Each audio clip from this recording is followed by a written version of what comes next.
बिस्मिल्लाहिर्रहमानिर्रहीम। अस्सलाम वालेकुम नाज़रीन, आप यूट्यूब चैनल देख रहे हैं। मैं इमरान ख़ान हूँ। सबसे पहले कि मैं ख़बरों की तरफ जाऊँ, मैं एक चीज़ आपको बता देता हूँ कि इमरान ख़ान साहब के बारे में कुछ लोग ये कह रहे हैं कि जेल के अंदर शायद वो डील की कोशिश कर रहे हैं या उनकी कोशिश है कि किसी तरह उनको कोई डील मिल जाए।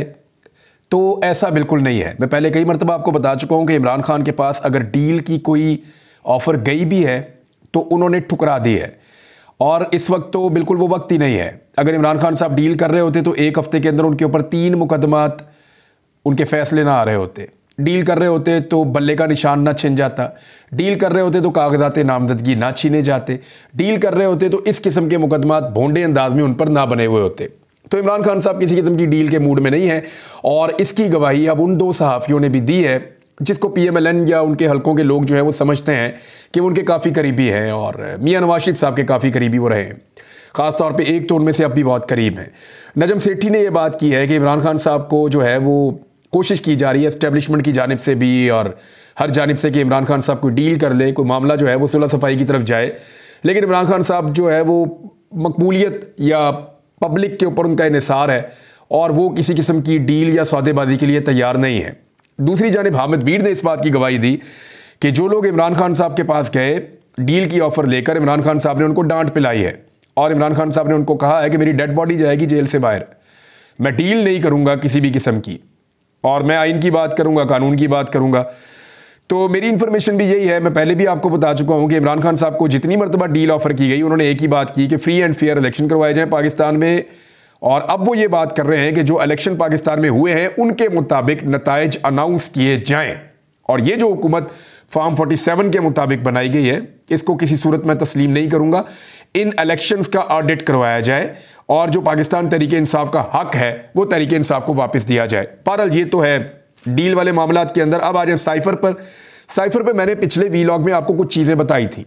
अब उन सारी चीज़ों की तस्दीक मुख्तलिफ लोग कर रहे हैं, यानी जो मैं आपको पिछले वीलॉग में बता गया जो चीज़ें, उनके बारे में अब राय क्या आ रही है। सबसे पहले राय हम ले लेते हैं जो पाकिस्तान तहरीके इंसाफ के अहम रहनुमा बैरिस्टर गौहर, उन्होंने क्या कहा। उन्होंने कहा कि डोनाल्ड लू अब सब चीज़ों से पीछे हट रहा है, और रावलपिंडी में मीडिया से बात कर रहे थे। उन्होंने कहा पाकिस्तान तहरीके इंसाफ के चेयरमैन इस वक्त वही है बैरिस्टर गौहर। उन्होंने कहा कि डोनाल्ड लू के बयान पर असद मजीद को अपना मौक़िफ़ देना चाहिए। 20 घंटे हो चुके मगर असद मजीद की तरफ से कोई बयान नहीं आया। असद मजीद का माजी में बयान था कि मेरी डोनाल्ड लू से मीटिंग हुई थी, लेकिन कल डोनाल्ड लू ने अपने बयान में असद मजीद से मुलाकात का जिक्र भी नहीं किया। डोनाल्ड लू अब सब चीज़ों से पीछे हट रहा है, इसलिए हम दोबारा से साइफर के मामले की तहकीकात का मुतालबा करते हैं।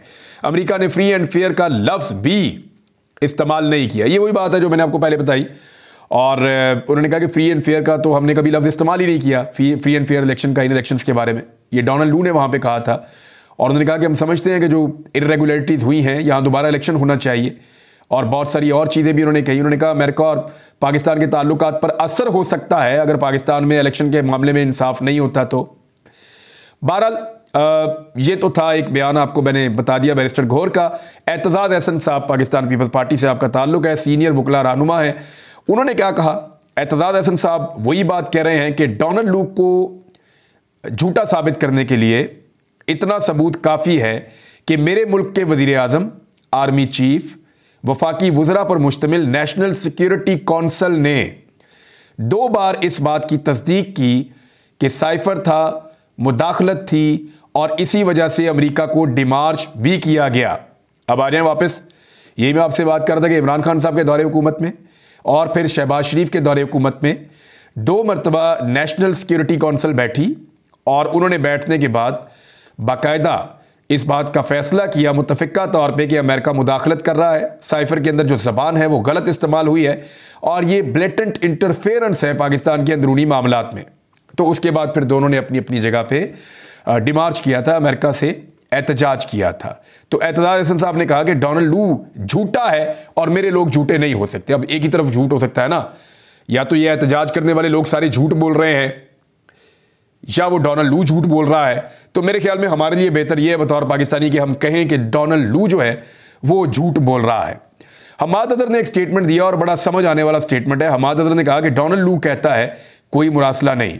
व्हाइट हाउस के तर्जुमान ने कहा कि इंटरसेप्ट जरीदे में लीक होने वाला मुरासला हकीकत पर मबनी है, यानी इससे पहले जो एक मुरासला लीक हो गया था। वाइट हाउस के तर्जुमान ने अपने मुंह से कहा था कि वो जो जरीदे के अंदर मुरासला लीक हुआ है वो हकीकत पर मबनी है। पाकिस्तान की हुकूमत पहले मुरासले के वजूद को ही रद्द करती रही, यानी अमेरिका मान रहा है कि ये ठीक है और पाकिस्तान उसको रद्द करता रहा है। फिर इमरान खान पर उसी मुरासले को लीक करने के मामले पर मुकदमा बना दिया। ये घबराहट की अलामत है, यानी ये जितने भी तजादात हैं ये सारे घबराहट की अलामत है। ये हमाद अजहर का स्टेटमेंट है। बाबर अवान साहब ने एक बड़ा इंपॉर्टेंट स्टेटमेंट दिया है और ये नुकता हमने उठाया था लास्ट वीलॉग में। उन्होंने कहा कि साइफर मामले पर डोनाल्ड लू सच्चा है तो इमरान खान पर मुकदमा झूठा है।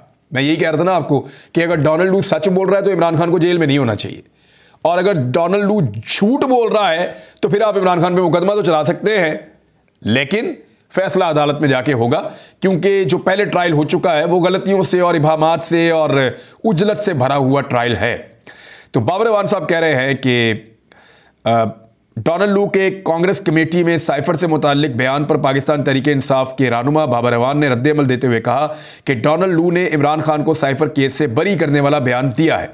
वो कहता है कि साइफर है ही कोई नहीं, तो केस फौरी वापस लेना चाहिए अगर साइफर है ही नहीं।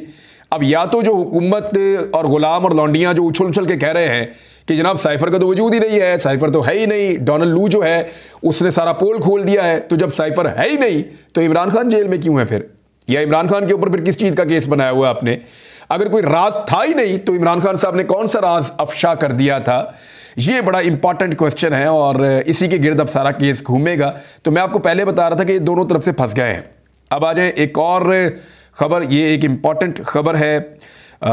सेनेट इलेक्शन के लिए खैबर पख्तूनख्वा के अंदर एक बड़ी अहम हिकमत अमली पाकिस्तान तहरीक इंसाफ ने तैयार की है।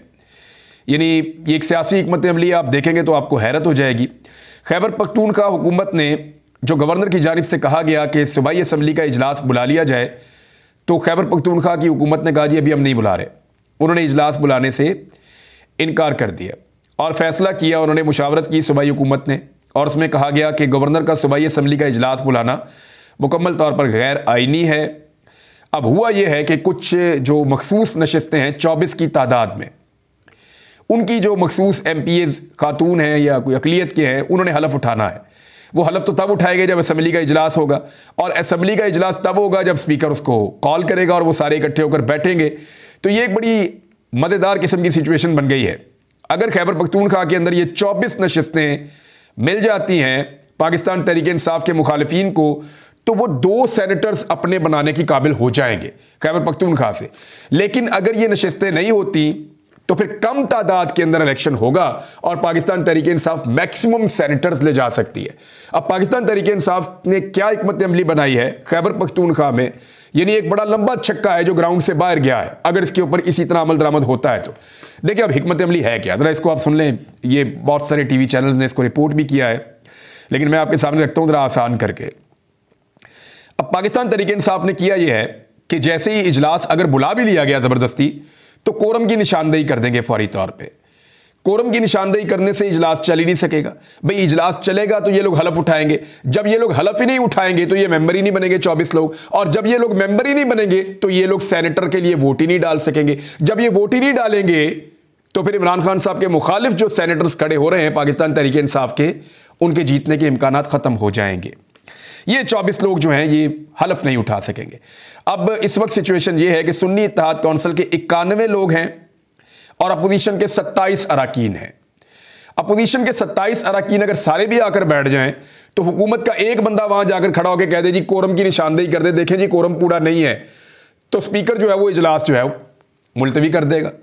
फिर दोबारा इजलास होगा, जब दोबारा फिर अपोजिशन सारी की सारी भी आकर बैठेगी तो हुकूमती बंदा एक अकेला खड़ा होकर कह देगा जी कोरम की निशानदेही कर देता हूं मैं, और कोरम जो है वो एक मखसूस नंबर में अगर लोग ना हो तो फिर कोरम पूरा ना होने की सूरत में हलफ नहीं उठा सकेंगे। मखसूस नशिस्तों के ऊपर जो उम्मीदवारान हैं ये 24 लोग हलफ नहीं उठा सकेंगे।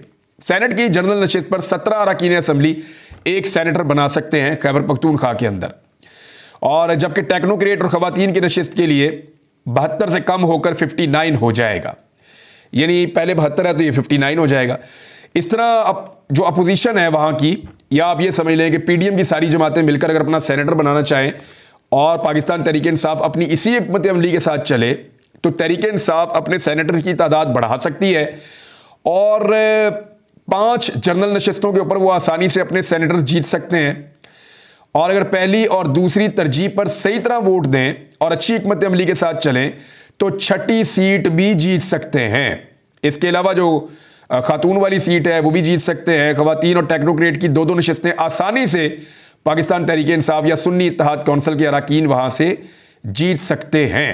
तो ये है जनाब सिचुएशन। खैबर पख्तूनख्वा में इन्होंने बुरी तरह बांध लिया है। इस हिकमत अमली के तहत अगर अपोजिशन चाहे कि कोई सीट जीतनी है, यानी पीडीएम की जमातें चाहें तो एक सीट उनको मिलने का इम्कान है, और अगर अपोजिशन तकसीम का शिकार हो जाती है तो फिर एक सीट भी उनके हाथ से निकल जाएगी। तो यह है सियासी हिकमत अमली जो उठाई गई है खैबर पख्तूनख्वा में, और मेरे ख्याल में ये एक बड़ा सियासी छिक्का है और आइन के मुताबिक भी है। तो आइन के बीच में रहते हुए किस तरीके से सेनेट की अपनी नशिस्तें पूरी करनी है, ये तो वहां पे किया जा सकता है। एक बड़ा सरप्राइज है जो पाकिस्तान तहरीक इंसाफ देने जा रही है, बल्कि अब आपके सामने ही आ गया है। अली अमीन गंडापुर के हवाले से कुछ मुतनाज़े बयानात और उसके बाद उनकी एग्रेशन, उनके बयानात, ये बहुत ज़्यादा खबरों का हिस्सा बन रहे हैं। देखिए, मैं 1-2 चीज़ें आपको बता दूं कि अली अमीन गंडापुर रवायती सियासतदान नहीं है, एक अलग किस्म का सियासतदान है। अलग किस्म के रिएक्शंस भी होंगे, अलग तरह से ये चलेगा भी। इमरान खान साहब का बहुत काबिल एतबार आदमी है, इमरान खान साहब बहुत भरोसा करते हैं, और इस वक्त इमरान खान साहब को बहुत सारी चीज़ों को पीछे रख के एक वफादारी का एलिमेंट, एक मजबूती का एलिमेंट, एक करैक्टर का एलिमेंट, एक ऐसा एलिमेंट चाहिए था उस शख्स के अंदर, ऐसी चीज़ें चाहिए थी उस शख्स के अंदर जो खड़ा हो जाए और इमरान खान साहब का साथ ना छोड़े और कीमत अदा करने के लिए भी तैयार रहे।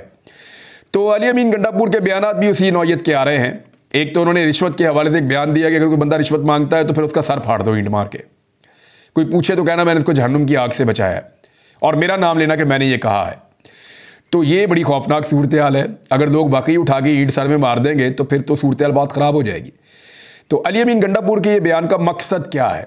एक्चुअली वो ब्यूरोक्रेसी को और सारी इंतज़ामिया को ये बता देना चाहते हैं कि मेरे यहाँ पे करप्शन की गुंजाइश निश्ता, मैं करप्शन नहीं करने दूंगा, पैसा नहीं खाने दूंगा, 2 नंबरी नहीं करने दूंगा। आपको लोगों के काम करने पड़ेंगे और बगैर पैसों के करने पड़ेंगे। लेकिन इस मामले पे तनकीद भी हो रही है कि अली अमीन गंडापुर साहब, अगर लोगों ने ईंटें मारनी है तो फिर आपकी हुकूमत ने क्या करना है, ये भी सवाल उठाए जा रहे हैं।